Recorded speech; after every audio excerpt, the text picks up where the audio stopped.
We're in the marina. That is Balboa Cafe, legendary spot here in San Francisco on what feels like a legendary day. Last night, I guess I'll be like Quan Alexander, using the word legendary a lot. It was a legendary evening. California Theater, San Jose, Steve Young, Brock Purdy, Alex Smith, and Jeff Garcia on the stage. And Steve Young asked Brock Purdy about how he processes so damn well. I think the answer was very, very revelatory. I want to ask you, because I think Jeff's making a point around one of the things that you have a superpower is processing.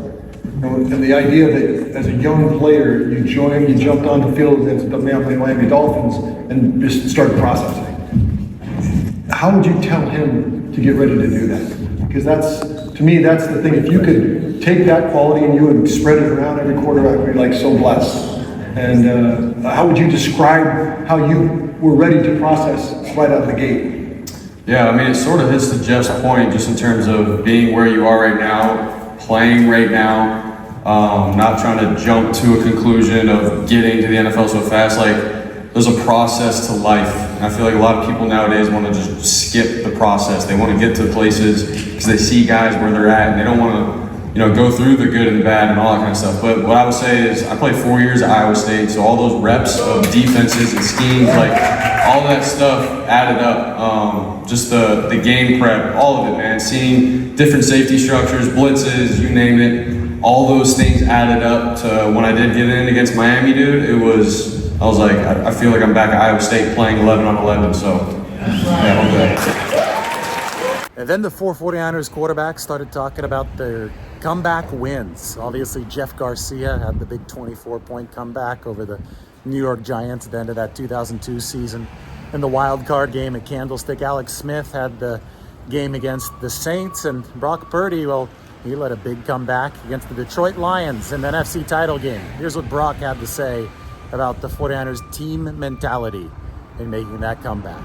The NFC Championship, Detroit down 17.5, and then all I remember, it was just like, all right, one play at a time, man, from here on out, and everyone believed it. We had obviously the guys to do it, but I remember the first play in the second half, threw it to Debo on a 20-yard in route, and from that moment on, I was like, okay, well, this is us. We got to play like us.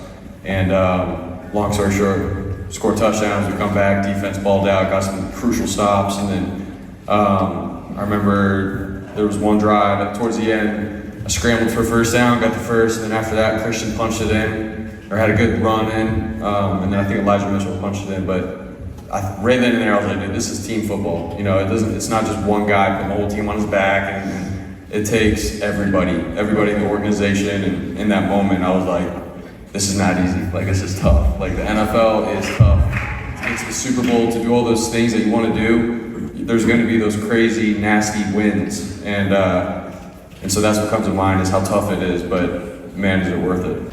When Alex Smith talked about the big comeback against the Saints, that was in the 2011 season, divisional round of the playoffs, Steve Young got involved. There was a big, big discussion about the lore of Candlestick Park and how hard it was for opposing quarterbacks to get used to the damp conditions, to the windy conditions.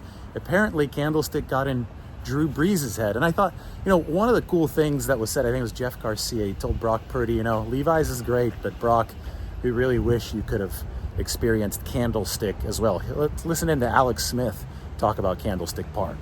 That game against the Saints, was that the most love you felt as a member of the 49ers? I mean, like Jeff's saying, kind of an unforgettable. Like, I can't get the image of Candlestick, like Steve's talking about at the end of that game, certainly the back and forth in the fourth quarter. I've never heard a place so loud that it did kind of come to life. And Candlestick for me was so different because just like real quick, and Brock, you probably don't know this tunnel Jeff's talking about, you walk through this, it's like a 100-yard tunnel. There are pipes above you that are leaking. All cement. And I'm like, you get There's bats in there. Okay, you're drafted an NFL team, right? It's the best of the best. You're like sharing a locker with somebody at the home stadium. You walk through this 100-yard tunnel. Again, it's really creepy. You're like, what is this? You come out of the dugout, But anyway, then it had its own weather system. It would be sunny down here and like 75. You go up there and it was like drizzly and windy. I'm like, I didn't understand the nostalgia for a long time. High tide, it smelled. Yeah. Oh. It was all hot, baby. It took me several years to like develop this pride for Candlestick. A lot of years I'm like, it's wet again. Why is it raining again? You know. Anyway, but then you would look across the way at the other quarterbacks, and it was like they would play head games with them. And one of the guys that would mess with the most was Drew Brees.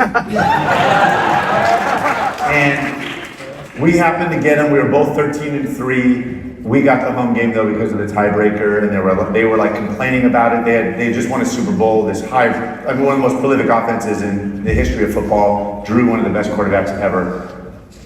You know, we're no match for them. I'm a game manager. We're running the ball, and it just like it very much. We didn't have a chance, and we jumped up on them. And they come roaring back. You know, he throws the jump ball to Jimmy Graham, and they go up. And I think for me, our entire team, there were so many of us that had been through those 7 coordinators in 7 years. You know, Frank Gore and Vernon and Joe Staley and Patrick Willis. I'd been through a lot of crap, and I think it was certainly a moment for all of us to kind of come together and obviously to win it like that. And certainly a lot of things have to go right, but it's the image every time I'm driving by Candlestick Park now, and the sign still says Candlestick Park. I got my kids in the car, they're very tired of this every time we drive by. That's the game I read, certainly because I can't get it out of my head how electric it was to be a part of that. So could only imagine what Steve's memories embody of that place. So Some of the best stuff came at the very end when Brock Purdy was asked if he is throwing to Ricky Pearsall, the 49ers rookie wide receiver yet, and he grinned. The answer was yes, but there was also a little bit more background. Because Purdy and Pearsall, their teams had faced off back in high school, back in that Phoenix area. But Brock, they got you another wide receiver in the NFL draft, Ricky Pearsall. Did you really pay a 70 burger on his team in high school? Yes, sir. Oh, I will say, on his defense, I think Ricky broke the state record in that game as well for like 250 to 300 yards receiving by himself. So he's a baller. Okay. And have you had an opportunity to throw to him yet? Oh yeah. What was it?